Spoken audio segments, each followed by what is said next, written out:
చూసుకున్నట్లయితే తెలంగాణలోని మోగనున్న సమ్మె సైరన్ ప్రధాన డిమాండ్లు ప్రభుత్వంలో ఆర్టీసీ ఉద్యోగుల విలీనం, 2 పీఆర్సీలు అమలు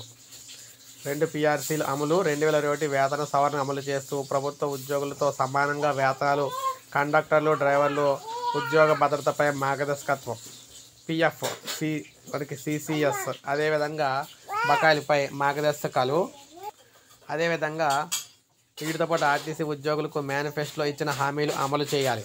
ఎలక్ట్రికల్ బస్సులను ప్రభుత్వం ఆర్టీసీలోకి కొనుగోలు చేసి ఇవ్వాలి. ఈ బస్సుల పేరుతో అద్దె వాహనాలు తీసుకొస్తున్నారు. వీటిపై ప్రభుత్వం ఇస్తున్న సబ్సిడీ ప్రైవేటు వ్యక్తులకే చెందుతుంది. దీనిపై ఆర్టీసీలను తీసుకొని నడపడం వల్ల ఎవరికి అయితే ఇబ్బంది లేదు. సో ఈ విధంగా రాష్ట్ర వ్యాప్తంగా ఉద్యోగులు అంటే ప్రజెంట్ ఆర్టీసీ ఉద్యోగులు అందరూ కూడా సమ్మె సైరన్కి అయితే వెళ్ళబోతున్నారన్నమాట. తెలంగాణలోని ఇప్పుడే మనకు అప్డేట్ అయితే రావడం జరిగింది. సో ఇవన్నీ కూడా